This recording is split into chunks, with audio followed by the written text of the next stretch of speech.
Welcome back to Listify. Please help the channel by pressing the like button and subscribe. I appreciate it, and it will encourage me to make more videos. Today, we are looking at citizens helping the police. Why are you getting out of the car, sir? Meet David Kubek, a 64-year-old man who was recently pulled over for speeding. As the officer approaches the car, Kubek steps out to retrieve his license from the back seat. I don't need my driver's license. 12 radio, this male just stepped out of the vehicle. Step over here now. Have a seat on the ground. The officer attempts to have him sit on the ground, but he refuses, opting instead to get aggressively close to the officer.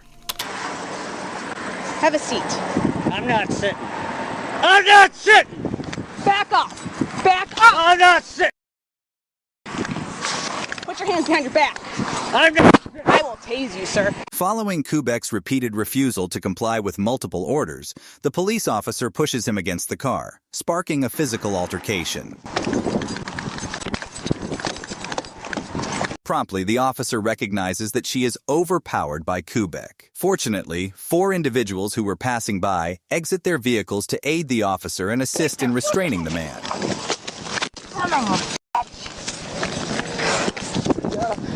Radio, send me units.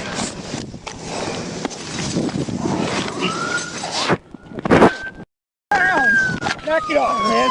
Knock it off now! You don't do that to a woman. Do you understand me? Kubek is facing charges for assaulting an officer, resisting arrest, in addition to the speeding ticket. Oh my God, there's a citizen going after him. Authorities were in pursuit of a suspect driving a stolen truck. They attempted to initiate a traffic stop, but the individual fled. The chase led through various neighborhoods and traffic, ultimately concluding in an industrial complex.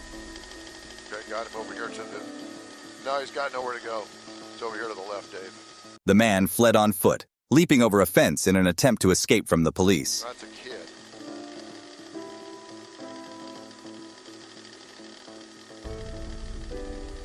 Fortunately, a passing driver noticed the suspect and quickly exited his car to pursue him along the roadside.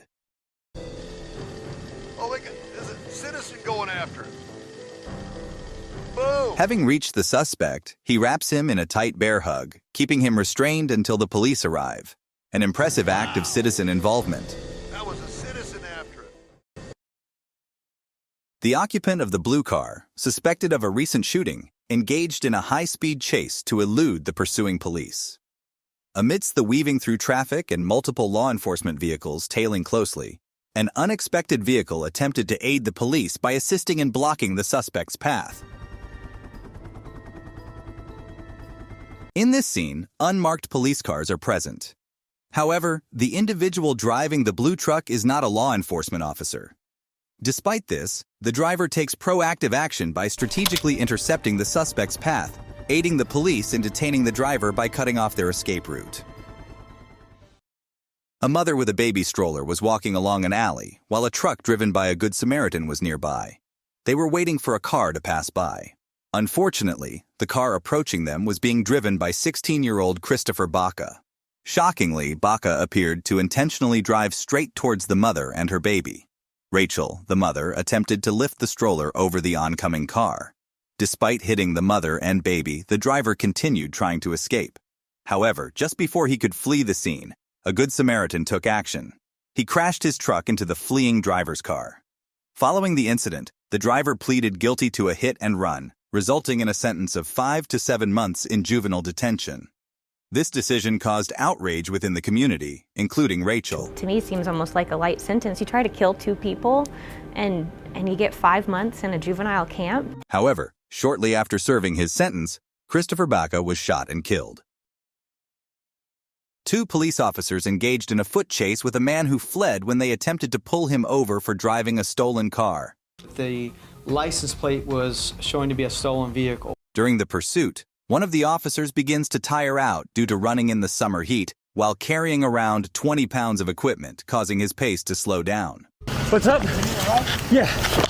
At that moment, Jimmy Davis arrives and offers the fatigued officer a ride. I said, sir, would you want a ride? He goes, yeah, man, let me get in.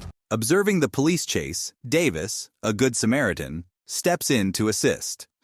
Davis transports the officer to his partner, who has already apprehended the suspect and has him on the ground.